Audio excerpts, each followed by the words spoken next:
అందరికీ నమస్తే. ముందుగా మన ఛానల్ 1K సబ్స్క్రైబర్స్కి రీచ్ అయినందుకు అందరికీ పెద్ద థ్యాంక్స్.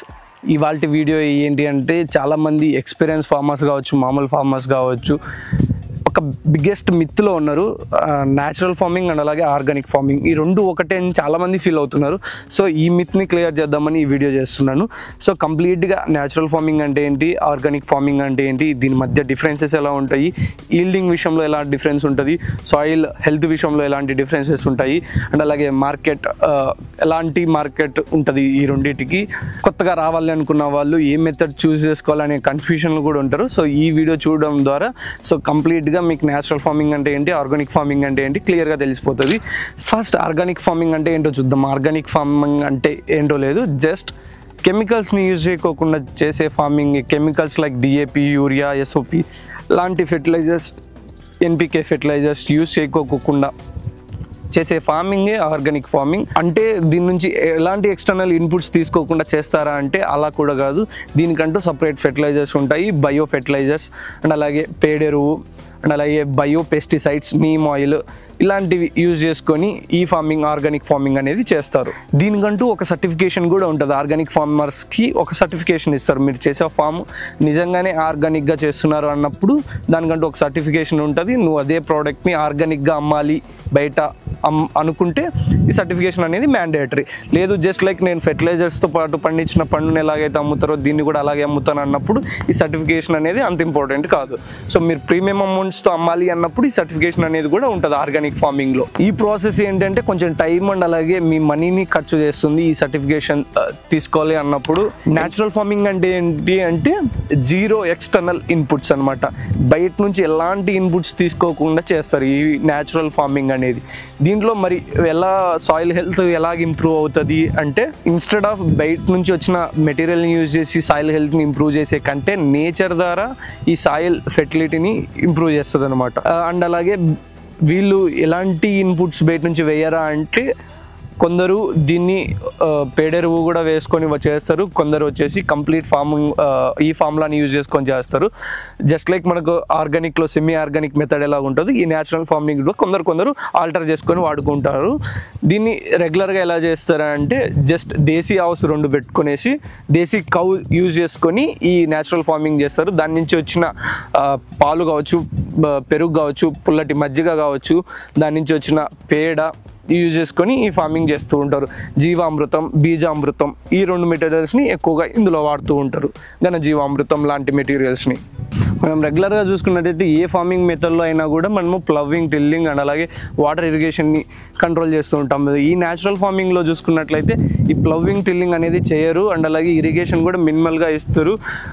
ఈ కంప్లీట్ వాళ్ళ ప్రాసెస్ని వచ్చేసి నేచరే చేసుకునేలాగా చూస్తారు అనమాట. ఈ డీకంపోజింగ్ కావచ్చు, ఈ రెయిన్ వాటర్ యూజ్ చేసుకొని కావచ్చు, జస్ట్ లైక్ ఫారెస్ట్ ఎలాగైతే పెరుగుతాయి, అడవిలలో మనకు ఎలాంటి ఫ్రూట్స్ వస్తాయి, ఎలాంటి వెజిటేబుల్స్ అయితే పండుతాయో దాన్ని సహజ సిద్ధంగా పండేలాగా చూసుకుంటారు.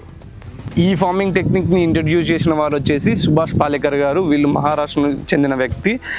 దీన్ని జీరో బడ్జెట్ ఫార్మింగ్ని చేయాలి అని చెప్పే ఉద్దేశంతో ఈ ఫార్మింగ్ మెథడ్ని ఇంట్రడ్యూస్ చేశాడు. ఈ రెండింటి మధ్య కీ డిఫరెన్సెస్ చూసుకున్నట్టయితే, ఆర్గానిక్ ఫార్మింగ్లో వచ్చేసి మనము మాన్యూర్ వాడతాము, పేడెరువు అండ్ అలాగే bio fertilisers like vermi compost and అలాగే బయోచార్ లాంటివి డిఫరెంట్ ప్రోడక్ట్స్ని వాడతారు. ఇందులో న్యాచురల్ ఫార్మింగ్లో చూసుకున్నట్టయితే ఎలాంటి మాన్యూర్ కావచ్చు, ఎలాంటి పేడెరువులు కావచ్చు వాడరు. ఇందులో జస్ట్ దేశీ కౌ నుంచి వచ్చిన యూరిన్ కావచ్చు అండ్ అలాగే దాని నుంచి వచ్చిన పేడని కొందరు వాడతారు.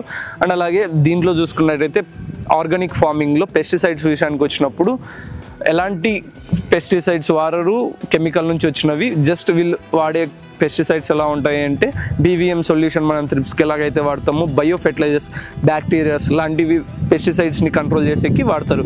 న్యాచురల్ ఫార్మింగ్లో చూసుకున్నట్టయితే ఈ పెస్టిసైడ్స్ని కంట్రోల్ చేసుకునేకి న్యాచురల్ ఇన్సెక్ట్స్ని కావచ్చు అండ్ అలాగే మనకు ఓల్డ్ మెథడ్స్ని వాడతారు. ఎలాంటి పెస్టిసైడ్స్ వాడరు, జస్ట్ వాడితే కౌ యూరిన్ ఒకటి వాడతారు కానీ వేరే ఎలాంటి ఫెర్టిలైజర్స్ని, పెస్టిసైడ్స్ని వాడరు అందులో. అండ్ అలాగే ఆర్గానిక్ ఫార్మింగ్ని చూసుకున్నట్టయితే దీనికంటూ ఒక సర్టిఫికేషన్ ఉంటుంది. న్యాచురల్ ఫార్మింగ్ చూసుకున్నట్టయితే ఫస్ట్ సర్టిఫికేషన్ లాంటివి ఏవి ఉండవు.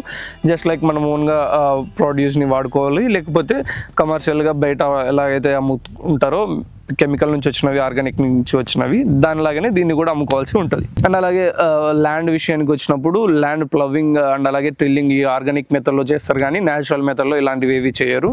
అండ్ అలాగే న్యాచురల్ ఫార్మింగ్లో చూసుకున్నట్లయితే మల్చింగ్ కోసం న్యాచురల్గా చెట్టు నుంచి వచ్చిన ఆకుల్ని రిమూవ్ చేయకోకుండా అలాగే పెట్టి అందులో దాని ద్వారా మాయిశ్చర్ని మెయింటైన్ చేస్తూ మినిమల్ ఇరిగేషన్ ఇస్తూ ఉంటారు. అండ్ ఈల్డింగ్ విషయానికి వస్తే ఆర్గానిక్లో మనకు మంచి ఈల్డింగే వస్తుంది. జస్ట్ లైక్ ఫెర్టిలైజర్స్లో మనకు ఎలాంటి ఈల్డ్ అయితే వస్తుందో ఇందులో కూడా అలాగే ఈల్డింగ్ అనేది వస్తుంది.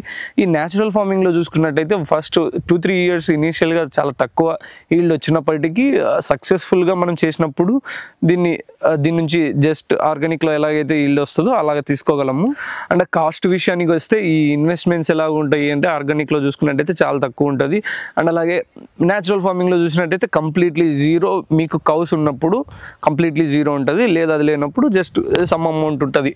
కంపారేటివ్లీ పెస్టిసైడ్స్ అండ్ ఆర్గానిక్ కంటే కంపారేటివ్ చేసుకుంటే దీనికి చాలా తక్కువ ఉంటుంది ఇన్వెస్ట్మెంట్ అనేది. అండ్ ఫార్మర్ ఏది చూస్ చేసుకోవాలి అంటే నేను చెప్పిన కీ ఫ్యాక్టర్స్ని మీరు గుర్తుపెట్టుకొని మీకు ఎలాంటి ఫార్మింగ్ మెథడ్ సెట్ అవుతుందో దాన్ని చూస్ చేసుకోండి.